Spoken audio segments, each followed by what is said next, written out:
بسم اللہ الرحمن الرحیم نحمده ونصلی علی رسولہ الکریم اما بعد۔ معزز سامعین، حرکت الدفاع عن السنہ میں آپ سب کا استقبال ہے اور میں ہوں آپ کا میزبان ابو رشید شکیل احمد خان قاسمی۔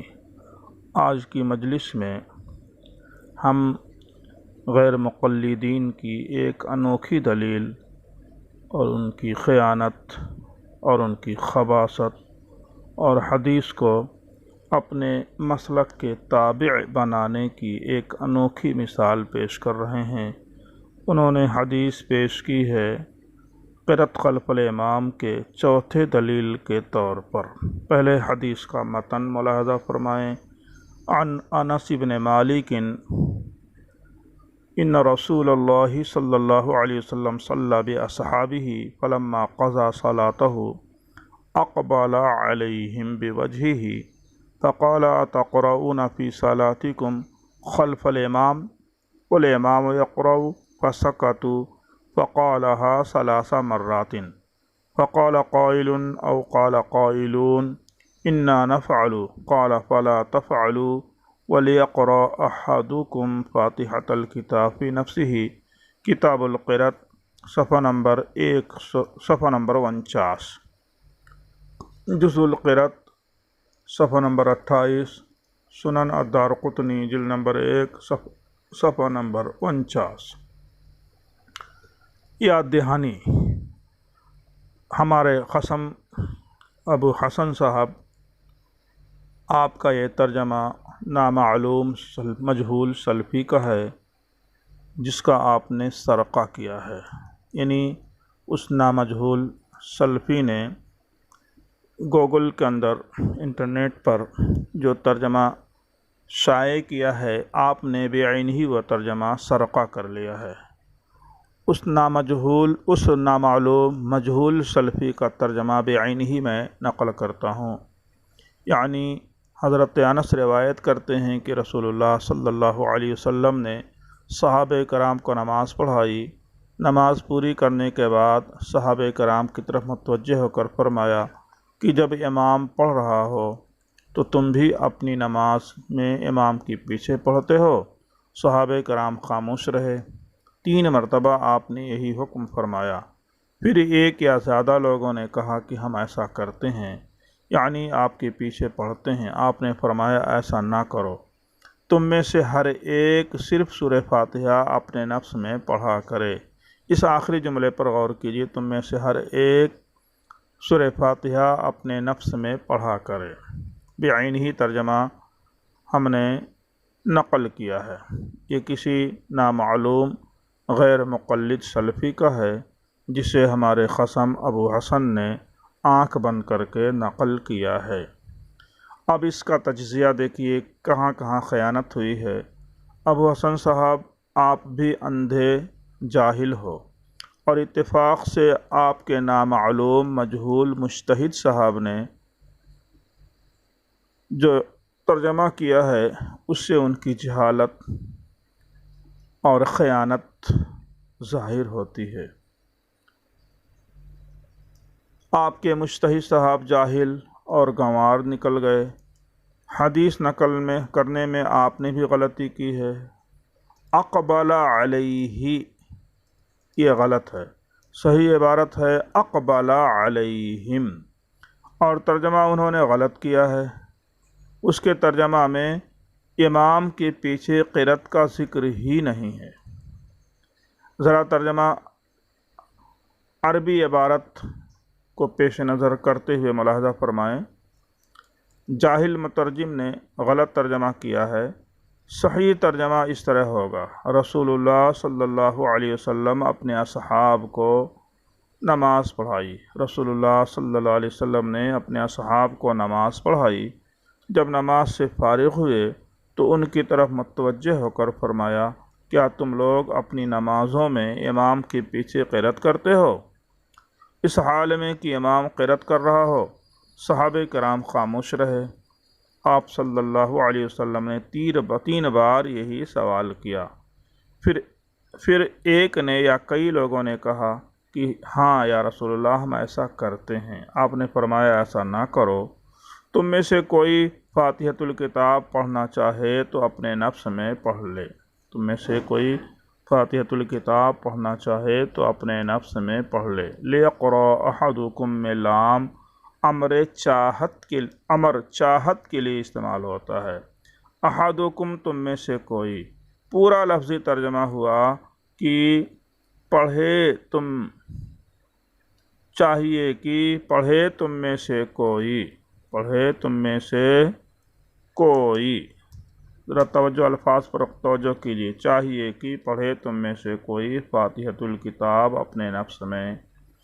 بلاغت کے اصول میں یہ بات مصرح ہے کہ لام امر سے وجوب ثابت نہیں ہوتا، اس سے استحباب ثابت ہوتا ہے۔ اب سند پر ایک نظر ڈالیں۔ سند حدیث ملاحظہ: حدثنا محمود قال حدثنا البخاری قال حدثنا یحیی بن عیسو قال انبأنا عبد اللہ عن ایوب عن ابی قلابہ عن انس۔ یہ جو حدیث آپ نے پیش کی تھی اس کی سند میں نے پیش کی ہے، کتاب القرأۃ للبخاری 156۔ ابو حسن صاحب، سند کے بغیر حدیث نقل نہیں کرنی چاہیے۔ آپ نے جو حدیث نقل کی ہے اس کی سند میں کلام ہے، اور دوسری اہم بات یہ ہے کہ اس حدیث سے غیر مقلدین استدلال کرنے کے حقدار اور مجاز نہیں ہیں، کیونکہ اس کی سند میں ایک راوی ابو قلابہ مدلس ہے، اور مدلس جب عن سے روایت کرے تو قابل قبول نہیں ہوتی۔ تفصیل کے لیے دیکھیے غیر مقلد کے اعتراضات کے جوابات اور احناف کے دلائل، صفحہ نمبر 45۔ اس حدیث کی سند پر بحث کرتے ہوئے مشہور حنفی محقق امام العصر محمد امین صفدر وقاڑوی رحمہ اللہ فرماتے ہیں کہ اس حدیث کا مدار ایوب پر ہے، اور اس کے شاگرد حماد ابن زید، حماد ابن سلمہ، عبد الوارث ابن سعید، سفیان ابن وعینہ اور اسماعیل ابن علیہ سند بیان کرتے ہیں۔ ایوب عن ابی قلابہ عن النبی صلی اللہ علیہ وسلم، یہ حدیث مرسل ہے، جو امام بخاری رحمۃ اللہ علیہ کے ہاں حجت نہیں ہے۔ اس جماعت ثقات کے خلاف صرف عبید اللہ ابو قلابہ عن انس عن النبی صلی اللہ علیہ وسلم کہتے ہیں، اور یہ وہمی اور خطا کار ہیں، اس لیے امام بیہقی کو اعتراف کرنا پڑا کہ طریق ابو قلابہ لیست بمحفوظۃ، طریق ابی قلابہ لیست بمحفوظۃ، التعلیق المغنی، جلد نمبر 1 صفحہ نمبر 318۔ اب اس سند کا اور دیکھیے، اس سند کا مدار ابو قلابہ پر ہے۔ امام ذہبی فرماتے ہیں کہ مدلس عمن لحقہم وعمن لم یلحقہم، میزان الاعتدال، جلد نمبر 2 صفحہ نمبر 39۔ اور امام بخاری رحمۃ اللہ علیہ کا مطلب یہ ہے کہ جب تک سماع کی تصریح نہ کرے ان کی حدیث قبول نہ کی جائے۔ نیز یہی حدیث انس ہے جس کو امام طحاوی رحمۃ اللہ علیہ نے یوسف بن عدی کی طریق سے روایت کیا ہے، جس میں فلا تفعلوا تک ہی الفاظ مروی ہیں کہ نبی کریم صلی اللہ علیہ وسلم نے قرأت خلف الامام سے منع فرمایا لا تفعلوا۔ علامہ عینی رحمۃ اللہ علیہ نے اس حدیث کے بارے میں فرمایا کہ صحیح علی شرط البخاری، دیکھیے امانی الاحبار، جلد نمبر 3 صفحہ نمبر 147۔ تو گویا کہ امام بخاری رحمۃ اللہ علیہ نے جو یہ حدیث نقل کی ہے اس کو امام طحاوی رحمۃ اللہ علیہ کے سند کے اعتبار سے جو الفاظ نقل کیے گئے ہیں ان الفاظ کو پڑھیے۔ ان انس بن مالک ان رسول اللہ صلی اللہ علیہ وسلم صلی باصحابہ فلما قضى صلاته اقبل علیہم بوجہہ فقال تقرؤون في صلاتكم خلف الامام والامام يقرأ فسكتوا فقالها 3 مرات فقال قائل او قائلون انا نفعل قال فلا تفعلوا۔ یہاں تک امام بخاری رحمۃ اللہ علیہ نے حدیث نقل کی ہے، اور فرمایا کہ صحیح علی شرط البخاری۔